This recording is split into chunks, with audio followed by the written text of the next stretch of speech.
Na manhã de quinta-feira, a Polícia Civil realizou a Operação Voo de Táxi na cidade de Bacabal. 6 pessoas de Bacabal foram alvo da operação, entre elas um funcionário da Quinta Ciretran que foi identificado como Adson e o outro Jailson Lira, que trabalhava como despachante.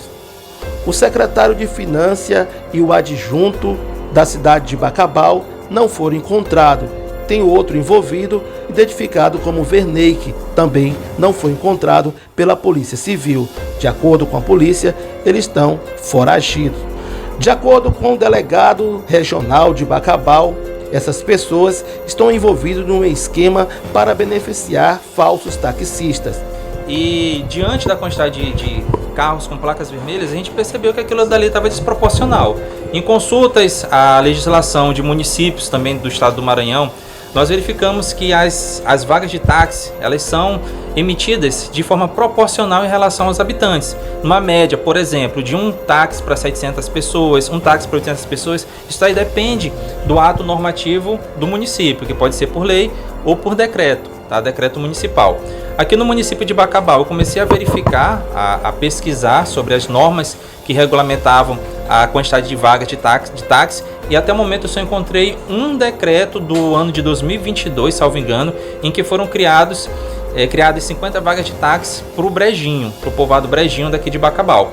Das outras vagas eu não encontrei ato normativo, então a priori eu estou considerando que essas vagas elas não existem. Eu já requisitei para o município para que essas informações, esses decretos, as leis que criaram essas vagas sejam encaminhadas por mim, mas até agora a secretária responsável pela pasta ainda não me encaminhou as informações. E são informações importantes porque, de acordo com os alvarás, a gente já percebeu que existem mais de 400 veículos circulando com vagas de táxi. Eu já peguei alvarás aqui com número acima de 400, então tem uma quantidade excessiva. É um município com 103 mil habitantes, conforme dados do IBGE, era para ter aqui no máximo uma quantidade de 100 veículos como taxista, considerando essa proporção que eu falei agora há pouco, tá? É uma quantidade muito grande. Durante as investigações, né, a gente teve uma delação premiada de um investigado também, onde ele passou toda a arquitetura da associação criminosa. Ele passou nomes, passou informações, disse como é que funcionava a associação, e com base nos elementos de informação que ele nos passou, nós passamos a fazer outras investigações, ouvimos outras testemunhas, pegamos elementos técnicos, provas, né, técnicas, fizemos a prisão do Rovelho ainda no mês de fevereiro, salvo engano, final do mês de fevereiro, onde ele foi autuado por estar usando uma placa adulterada. O carro dele seria um carro de aluguel com placa vermelha, e no momento da prisão ele estava utilizando um veículo com placas com as caracteres de cores pretas, e sendo que o QR Code da placa ele não estava cadastrado na base de dados do Senatran, o que denotava uma adulteração de sinal de veículo automotor, motivo pelo qual ele foi autuado em flagrante. Com base nessa prisão dele, eu pedi autorização para fazer a extração dos dados do seu aparelho celular, e no aparelho dele eu encontrei muitas informações, muitos elementos de informação que corroboravam com as outras informações que eu já tinha pego do delator. E essas informações elas colocavam lá o secretário de Finanças, o secretário adjunto de Finanças, colocavam o servidor do município, do Ciretran, como envolvidos no esquema, e nós continuamos as investigações, tá? Eu requisitei para a Secretaria de Fazenda Estadual a relação de todos os condutores, todos os proprietários de veículos do município de Bacabal com veículos licenciados aqui, que tiveram isenção de IPVA e de ICMS para compra de veículos. Eu estou com essa relação. De 2020 para cá, já foi causado aí um prejuízo por erário na casa de 13 milhões e 650 mil reais. No ano de 2020, esse prejuízo foi na ordem de 350 mil, no ano seguinte aumentou para 400, depois começou a aumentar exponencialmente, sendo que no ano de 2023 esse prejuízo foi na casa de 1 milhão e 500 mil reais. Já nos 3 primeiros meses de 2024, o prejuízo já estava na casa de 450 mil reais, apenas nesses 3 meses de 2024. Então a farra dessas placas de táxi já estava muito excessiva, já estava fugindo do normal. Também durante as investigações, exatamente, de forma escancarada. Ainda durante as investigações, nós verificamos que muitos taxistas, muitas pessoas que compravam essas placas, eram moradores de outros municípios. Eu encontrei pessoas, por exemplo, de São Luís, de Timon, de Teresina, de Caxias, inclusive de Brasília, pessoas de outro estado fazendo compra de vagas de táxi aqui em Bacabal. Detalhe, essas pessoas que compravam essas vagas, não tendo residência aqui no município de Bacabal, elas colocavam o endereço como sendo de um dos alvos que foram presos. Então já verifiquei placas cujo registro do veículo estava no endereço do alvo que foi preso hoje, de um deles, né? Não necessariamente do que foi preso agora. E sendo que o endereço principal da pessoa era no município de Teresina, de Caxias, de Timon, outros municípios que as pessoas não residentes aqui em Bacabal também não teriam direito. Por que os servidores públicos tiveram suas prisões decretadas? Primeiramente porque eles, como servidores públicos, eles têm o dever de probidade, né, de moralidade pública, e coisa que não estava acontecendo. Eles, se utilizando o cargo público, eles facilitavam a venda dessas vagas de táxi e recebiam contraprestações pecuniárias em decorrência da venda de cada uma dessas vagas. Tá?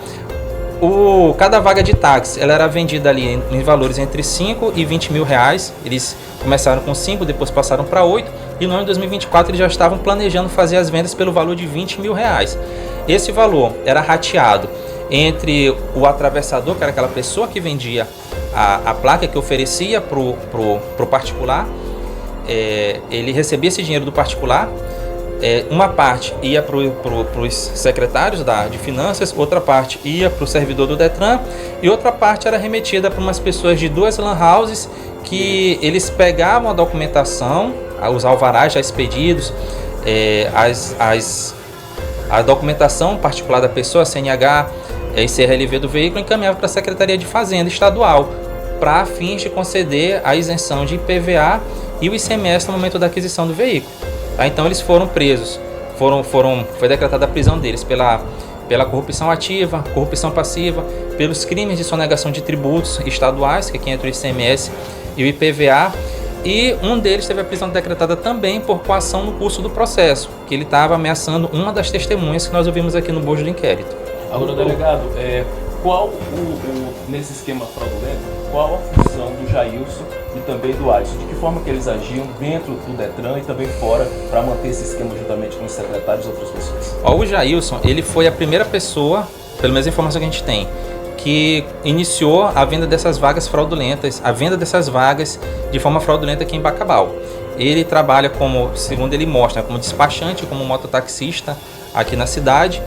E ele cooptava as pessoas, procurava os secretários, fazia aquela rachadinha ali do dinheiro que a pessoa pagava e conseguia isenção para elas. Além disso, a informação que a gente tem é que ele teria outros veículos em que ele fazia a locação desses veículos para que as pessoas pudessem fazer aquisição de outro carro. Vou dar um exemplo. Ele tem um carro e ele alugava para uma pessoa pelo valor de R$ 3.500. Esse carro passava para o nome do terceiro, do comprador, da pessoa que queria comprar a vaga de táxi. Ela fazia as vistorias no Detran, passava para o nome dela, pegava o alvará de taxista, ia na concessionária, comprava o veículo com a isenção de ICMS e depois o veículo retornava para o nome do Jailson.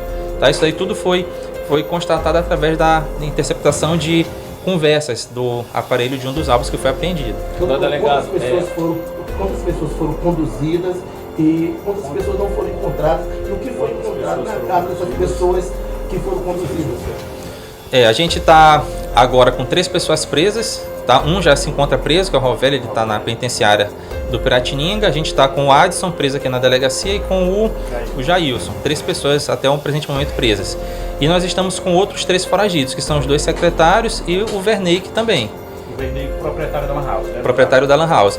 Inclusive ele, além de fazer o envio de documentos para a Cefaz, a informação que a gente tem também é que ele já estava também atuando na venda de placas também de forma fraudulenta. Agora, delegado, a gente sabe que tem muitas pessoas que trabalham em instituições, trabalham na prefeitura da cidade de Bacabal, tem diretores de locais de unidade de saúde, tem policiais também, muita gente usando essas placas. De que forma a Polícia Civil do Maranhão vai agir em cima dessas pessoas que também se aproveitaram dessa fraude para adquirir esses veículos? Isso daí é a segunda fase da operação. A gente primeiro neutralizamos a associação. Então, eu representei também para a Justiça Criminal daqui de Bacabal para que fosse impedida a venda de novas vagas de táxi a cessão de vagas de táxi e também para que a Secretaria de Fazenda Estadual não emitisse mais as isenções, não concedesse mais isenções para qualquer veículo daqui de Bacabal, para fins de isenções como taxistas, tá? E a Secretaria de Finanças também está impedida de realizar a emissão de novos alvarás até que o serviço esteja plenamente regulamentado aqui em Bacabal.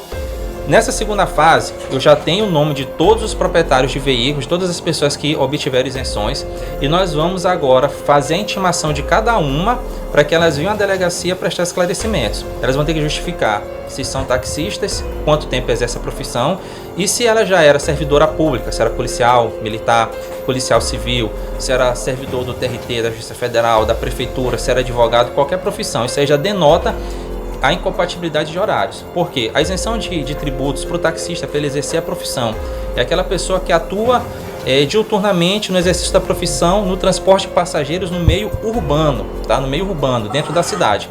Se a pessoa ela tem uma outra atividade e faz do táxi um bico, ela não é um motorista profissional, ela não pode ter direito a essa isenção tributária. Doutor, houve vazamento nessa operação por isso, não encontrar esses restantes dessas pessoas envolvidas? Tudo denota que sim. Ontem mesmo à noite eu recebi a informação de que a informações da operação tinha sido vazada. Inclusive já tinham suscitado, né, a prisão de um secretário daqui do município e essas pessoas fugiram. É tanto que num dos endereços, a equipe policial que foi lá, ela percebeu que tinha sinais de que elementos de prova tinham sido retirados da residência, tá certo? Mas isso daí não desnatura a operação e também não faz com que o mandado de prisão seja revogado. Doutor, você falou sobre delação. Quem teria delatado? Foi o Rovelho ou foi outra pessoa? Essa é informação sigilosa, eu não posso passar a informação. Isso aí somente judicialmente que a juíza ela pode autorizar a informação da qualificação da pessoa. A arma foi encontrada na casa de quem? Dinheiro foi encontrado? Nós encontramos joias, dinheiro não encontramos, nada expressivo que fosse de grande vulto. E nós encontramos 2 armas na casa do Jailson. Uma está registrada o nome dele e a outra não tem origem. Ele vai ser autuado agora por posse ilegal de arma de fogo de calibre restrito. As joias é da família dele, né? A esposa dele se disse ser dona dessas joias. Documentos foram encontrados na casa? Muitos documentos de alvarás, de envio de dados para a Secretaria da Fazenda, recibos, anotações, todo esse material foi apreendido e vai ser analisado ainda no bojo do inquérito.